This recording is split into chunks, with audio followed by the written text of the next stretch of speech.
Oke, halo selamat siang. Kita ketemu lagi di channel Stefania Daniela. Hari ini saya akan membahas salah satu soal fisika tentang optika geometri, gitu ya. Jadi kalau nggak salah kamu pelajari ini di kelas 11 mungkin ya untuk optika geometri ya. Oke, ini soalnya khususnya tentang mikroskop. Oke, kalau kamu perhatikan di soal dibilang amatilah diagram pembentukan bayangan oleh mikroskop di bawah ini. Jadi ini ada dua buah lensa objektif dan okuler yang seperti biasa kalau kita kenal pada sebuah mikroskop, gitu ya. Di sini ada mata pengamat, dibilang gitu. Terus di sini ada beberapa data yang nanti kita akan lihat apa sih namanya data ini berbicara apa saja, gitu ya. Terus di soal dibilang jika berkas yang keluar dari lensa okuler, itu lensa yang dekat pada mata, merupakan berkas sejajar, berarti artinya bayangan berada pada fokus lensa okuler, gitu ya. Berarti jarak antara lensa objektif dan okuler adalah berapa? Jadi di soal ini ditanyakan adalah jarak antara lensa objektif dan okuler. Jarak ini yang ditanyakan. Atau saya kasih nama D gitu ya. Oke. Ini soal yang akan kita coba bahas sebentar ini. Oke. Sebelum saya membahas soal ini, buat kalian yang baru pertama kali mampir, channel Stefania Daniela ini kita menyajikan pembahasan soal dan penjelasan materi untuk matematika, fisika, kimia, dan biologi, khususnya SMA ya. Jadi buat kalian yang SMA, silahkan kamu subscribe dan nyalakan lonceng notifikasinya supaya setiap kali ada video baru kalian dapat informasinya. Oke, jangan kemana-mana, kita akan lihat pembahasan soal fisika tentang mikroskop berikut ini.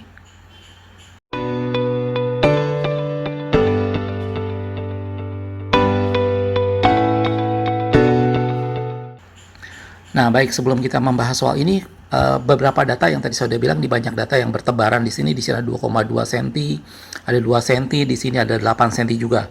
Pertama, kalian harus tahu bahwa data ini menunjukkan nilai apa, gitu ya. Nah, kalau kalian perhatikan bahwa objektif ini adalah lensa yang dekat dengan objek atau dekat benda. Sehingga 2,2 yang di depan itu artinya jarak benda ke cermin, ke lensa, jarak benda ke lensa. Atau biasa kita kenal dengan istilah SOB. Ini adalah 2,2 cm, gitu ya. Setelah itu dia bilang ini dibelokkan dan jatuh di fokus lensa objektif 2 cm. Jadi 2 cm ini adalah FOB-nya, fokus lensa objektif. Itu adalah 2 cm, gitu ya. Udah gitu kemudian bayangannya mengumpul di titik sini, di bawah sini. Ini adalah di fokus lensa okuler. Di data ini memang tidak ada dikatakan fokus lensa okuler berapa, tetapi di sisi sebelah sini, sisi sebelah kanan, kamu bisa lihat bahwa fokus lensa okulernya adalah 8 cm. Ini adalah FOK-nya. 8 cm. Gitu. Ya. Jadi data-data ini menunjukkan ini semua. Jadi pertama untuk mengerjakan soal seperti ini kamu harus tahu nilai itu menunjukkan apa, karena di sini ada dua, objektif dan okuler. Ya, jarak benda ke lensa itu adalah S, fokusnya adalah F. Gitu ya. Nanti jarak bayangan itu adalah X aksen. Tinggal kamu lihat apakah dia terhadap objektif atau okuler. Kalau terhadap objektif berarti SOB. Oke. Nah, sekarang yang ditanyakan di soal adalah D atau jarak antar lensa.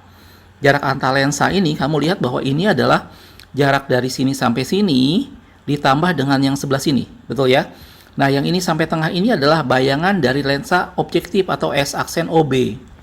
Dan yang sebelah sini itu adalah FOK-nya. Jadi di soal ini sebenarnya yang diminta jarak antara lensa objektif dan okuler, artinya berapa S aksen OB tambah FOK. Ini yang diminta pada soal ini. Sampai sini dulu, gitu ya. Nah, sekarang oke. Kalau kita udah selesai, sekarang kita kerjakan satu persatu. Sebenarnya cara pengerjaannya tidak sulit, karena ini kamu bisa mengacu pada pelajaran tentang cahaya yang pernah kamu pelajari di SMP. Ya, yang rumusnya sebenarnya sangat sederhana, yaitu 1/F sama dengan 1/S ditambah 1/S aksen. S aksen itu bayangan ya. Nah, kita kerjakan satu persatu khususnya untuk objektif, karena kita butuh nanti S aksen OB, gitu ya. Jadi ini saya pakai OB semua untuk objektif, gitu ya. Nah, di sini kamu tinggal masukkan angkanya. 1/FOB tadi udah dibilang, FOB-nya adalah berapa tadi? 2 cm ya. FOB-nya 2 cm. Jadi 1/2 sama dengan 1/SOB tadi adalah 2,2. Di gambar tadi kita udah lihat itu adalah jarak benda ke lensa objektif 2,2 tambah S aksen OB 1/X aksen OB, ini yang kita mau cari. Gitu ya. Setelah itu kamu hitung biasa. 1/S aksen OB-nya saya biarkan. Ini 1/2-nya tetap di sebelah kiri. 1/2,2 saya pindah ke sebelah dari kanan ke kiri jadi minus. Nah, di sini yang kamu harus hati-hati. Oke. Nah, ini pengerjaannya sama seperti kamu mengerjakan soal pecahan biasa. Saya kerjakan biasa di sini. S aksen OB gitu ya. Ini saya samakan penyebutnya, dibuat per 22 semua, sehingga 1/2 jadi 11 per 22 gitu ya. Sementara 1 per 2,2 ini berarti 2,2 per 22 per 10. 10-nya bisa ke atas. Jadi ini 10 per 22.